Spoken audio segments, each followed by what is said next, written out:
जल्द ही नगर निगम चुनाव एवं पंचायत चुनाव कराने के दिए संकेत। झारखंड मुक्ति मोर्चा के स्थापना दिवस के एक दिन पूर्व जेएमएम की केंद्रीय सदस्य डॉक्टर नीलम मिश्रा ने एक साक्षात्कार के दौरान नगर निगम चुनाव एवं पंचायत चुनाव जल्द होने के संकेत दिए हैं। आगे उन्होंने बताया कि स्थापना दिवस पर यदि मुख्यमंत्री हेमंत सोरेन धनबाद आते हैं तो धनबाद वासियों के लिए यह सौभाग्य होगा। विधि व्यवस्था पर बात करते हुए उन्होंने बताया कि यह रघुवर सरकार की देन है, जिसके चलते अपराधी फर फूल रहे थे, लेकिन हेमंत सरकार निश्चित तौर पर इसे बर्दाश्त नहीं करेगी क्योंकि यह आमजनों की सरकार है। नमस्कार, इनसे मिलिए ये है खास कार्यक्रम के तहत आज मैं हूं धनबाद शहर में, जहां जेएमएम की केंद्रीय सदस्य डॉक्टर नीलम मिश्रा के साथ मैं यहां मौजूद हूं। मैं जानने का प्रयास करूंगा कि अभी तक जब से जेएमएम की सरकार बनी है तब से कितना प्रगति आया है लोगों के जीवन में, क्या कर पाई है सरकार अभी तक, जो वादा करके आई थी क्या उसे पूरा कर पाई या कोरोना का भेंट चढ़ गया, जैसा कि प्रधानमंत्री भी कहते रहे हैं 1 साल कोरोना के नाम। तो क्या झारखंड में भी यही स्थिति है? महिलाओं की क्या स्थिति रही है और लोगों के स्वागत है हमारे यहाँ। जी बताएं, अभी तक 1 साल से अधिक हो गया जो सरकार बनी है जेएमएम की, यहाँ क्या अंतर देख पा रहे हैं आप अपने स्तर से उस समय में और अभी में, जब रघुवर जी रूल कर रहे थे और अभी हेमंत जी हैं, तो क्या अंतर पाए आप अभी तक? देखिए, सबसे पहले तो मैं आपके चैनल के माध्यम से अपने सभी दर्शकों को बहुत बहुत मतलब दिल से आभार और झारखंडी जोहार करना चाहूँगी। जहाँ तक सवाल है हमारी सरकार की, जो आए मतलब नवंबर में 1 साल उनकी पूरी काल को पूरा किया गया, लेकिन जो एक क्या बताएं, काम को लेकर के जिस उद्देश्य से हम लोग ने सरकार बनाया था, दुख की बात है कि सरकार नवंबर में बनी और तुरंत मार्च में लॉकडाउन हो गया। हम लोगों के हाथ में मात्र 2 से 3 महीना रहा था और पूरी तरह से कोविड महामारी के चपेट में हम लोग वाकई आए हैं। पूरे विश्व के साथ हमारा झारखंड भी चपेट में था। और सबसे दुख की बात तो ये थी, जिसको सबको ये स्वीकार करना पड़ेगा, कि हमारी सरकार तुरंत नवंबर में बनी थी, इसलिए हम लोग के पास मतलब कैबिनेट फॉर्म भी सही तरीके से नहीं हुआ था और लॉकडाउन हुआ, जिसके कारण हम लोग का जो एक काम करने का जो एक मतलब एक समय सारणी के साथ जिस काम को एक अंजाम देना था, उसमें हम लोग थोड़े से पीछे रह गए हैं। लेकिन कोविड के टाइम में जो भी चैलेंज हमारे सरकार को मिला, उस चैलेंज को हमारी सरकार ने बहुत अच्छी तरीके से लिया है, जिसके कारण देखिए आज पूरे विश्व में झारखंड जो है कि कोविड के समय में इन्फेक्शन के मामले में, रिकवरी रेट के मामले में, हर स्वास्थ्य संबंधी व्यवस्था के मामले में सबसे अव्वल रहा था। उस समय का जो चैलेंज था उसको हेमंत सोरेन ने, हमारे मुख्यमंत्री ने बखूबी निभाया है। चाहे बाहरी मजदूरों को अपने राज्य लाने का काम किया हो, ट्रेन के माध्यम से। पहला ये सरकार थी जो हेलीकॉप्टर से, हवाई जहाज से मजदूरों को अपने राज्य में लाने का काम किए हैं।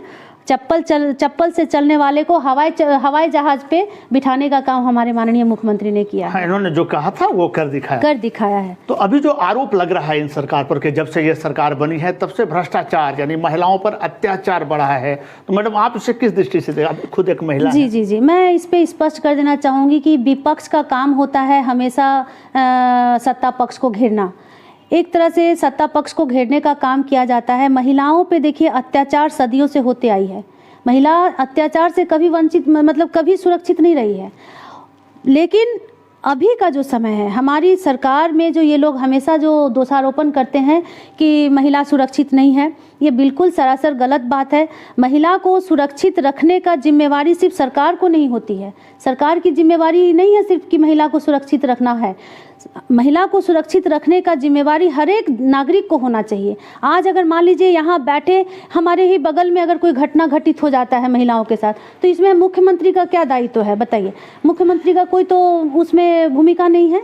अब है कि मुख्यमंत्री या हमारे प्रशासन उस मामले को किस तरह से ले रही है। तो अभी के समय में आप देखिएगा कि जितनी भी महिलाओं के साथ जो अन्याय होता है, बलात्कार जैसे ले लीजिए या फिर अन्य शोषण का काम, तो उसमें अभी जो प्रशासन त्वरित कार्रवाई करते हुए जो अपराधियों को पकड़ के गिरफ्त में लेकर और जो सजा देने का काम जो जिस रेशियो से हो रहा है, पहले कभी नहीं हुआ, वो अभी हमारे सरकार इसके समय में, ये तो कम से कम महिला महिलाओं में ये हिम्मत आया है कि अगर हमारे साथ कुछ गलत होगा तो ये सरकार ऐसी है कि तुरंत एक्शन में आएगी, प्रशासन को तुरंत एक्शन में लाएगी और जो मुजरिम है, जो मतलब अपराधी है, उसको कड़ी से मतलब पकड़ के उसको कड़ी से कड़ी सजा तो जरूर ही मिलेगा।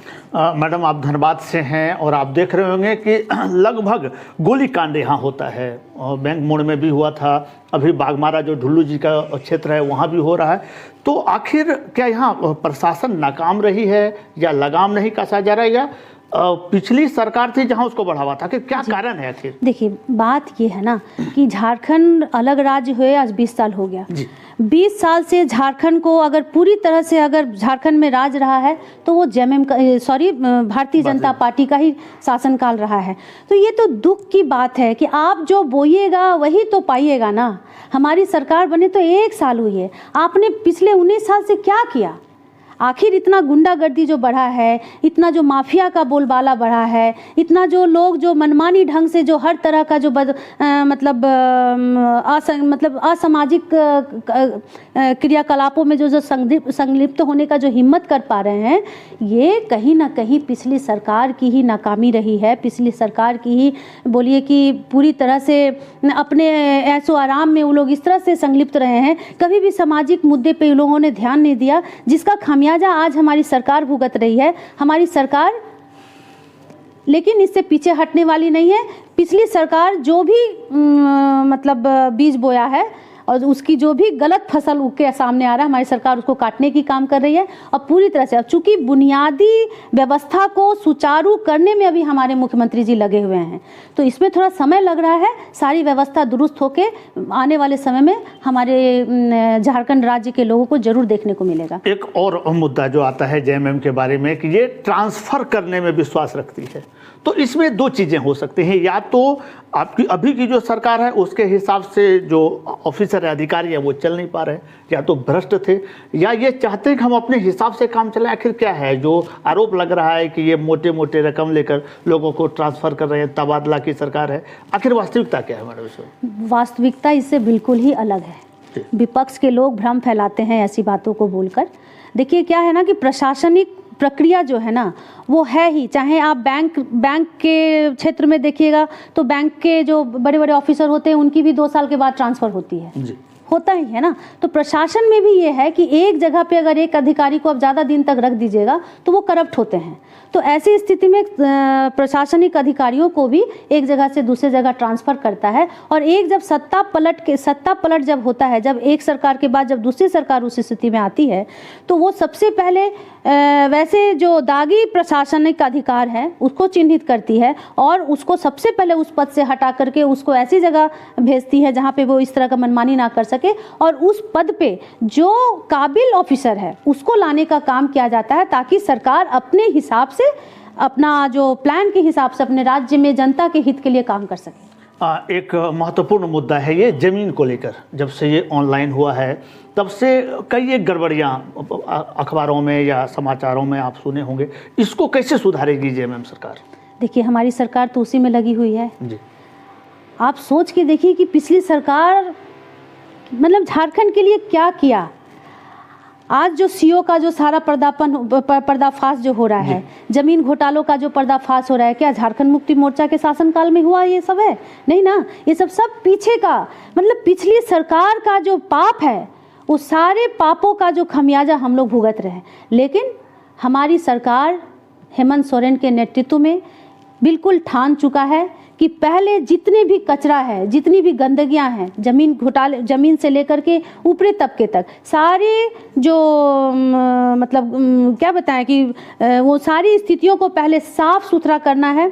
अगर वैसे सीओ है जो जमीन घोटाले में संलिप्त रहे हैं, वैसे सीओ को भी दंडित किया जा रहा है, उनको निलंबित किया जा रहा है, उनको भी मतलब एक मतलब संदेश दिया गया है, या उनको कहिए कि आदेश दिया गया है कि आप अपने कार्यकलाप को सुधार लें, खामखा आम जनता को तकलीफ जैसे ना दे। ज़मीन के मामले में जितनी भी तरह की जो मामला है उन सारी मामलों को जल्द से जल्द निपटारा करें और सही ज़मीन सही व्यक्ति के हाथों में आए, ये हमारा प्रयास है जिसका काम अभी चल रहा है। आखिरी प्रश्न रहेगा आपसे मैडम कि कल स्थापना दिवस है जेएमएम का, मुख्यमंत्री स्वयं धनबाद आ रहे हैं, तो क्या आशा है आप लोगों को धनबाद को कुछ बड़ा तोहफा मिलेगा या कुछ ऐसा चीज़ दे के जाएंगे जो कि लोग यहाँ के खुश हो जाएंगे कि हमने अच्छा एक मुख्यमंत्री चुना है? जी देखिए, कल तो स्थापना दिवस है हम लोगों का, और चूंकि अभी कोविड के कारण हम लोग केंद्र से भी निर्देश आया है कि हम लोग इस बार ज़्यादा भीड़ नहीं करेंगे, क्योंकि हर बार जो प्रोग्राम होता था वो गल्फ ग्राउंड में होता था और हज़ारों संख्या में लोग पूरे झारखंड राज्य के अलावा बाहर से भी लोग आ जाते थे, तो काफ़ी भीड़ होती थी। तो अभी हम लोगों का ये निर्देश आया है कि हम लोग कम भीड़ में ये प्रोग्राम इस बार करेंगे। तो इसके लिए हम लोग जिला परिषद चिन्हित किए हैं, वहाँ पे बिरसा मुंडा का प्रतिमा लगाया जाएगा, मंच बनेगा, सारा होगा, लेकिन भीड़ थोड़ा कम करेंगे।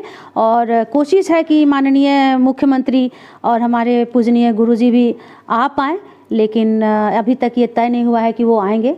और जहाँ तक बात है कि धनबाद के लिए क्या आशा है, तो हम भी आशा करेंगे कि मुख्यमंत्री आए और इस मंच से धनबाद के वो एक नई किरण जगाने का प्रयास करें, क्योंकि लंबे समय से धनबाद के लोग काफ़ी पीड़ित हैं। कई व्यवस्था ऐसा धनबाद में बन चुका है कि हर तबके के लोग यहाँ पे दुखी हैं और चाहते हैं कि धनबाद को कुछ नया मिले। तो हम लोग भी चाहेंगे कि मुख्यमंत्री आए और धनबाद के लिए कुछ नया ऐलान करें, कुछ नई बातें बोले, ताकि यहाँ के लोगों का जो है वो विश्वास जागे हमारे मुख्यमंत्री जी। ये हवाई चप्पल के सरकार कहते हैं, वो स्वयं कहते हैं कि मैं गरीबों के लिए हूँ। तो लोग यदि उनसे मिलना चाहें तो क्या सुगम रास्ता है? दर्शकों को थोड़ा बता दें कि वो मुख्यमंत्री से जाके सुगमतापूर्वक मिल सके। जी, ये हमारे तो मुख्यमंत्री की यही तो काबिलियत है ना, और यही बड़प्पन है कि उनके साथ साधारण से साधारण आदमी बिल्कुल साधारण तरीके से जाके उनसे मिल सकता है।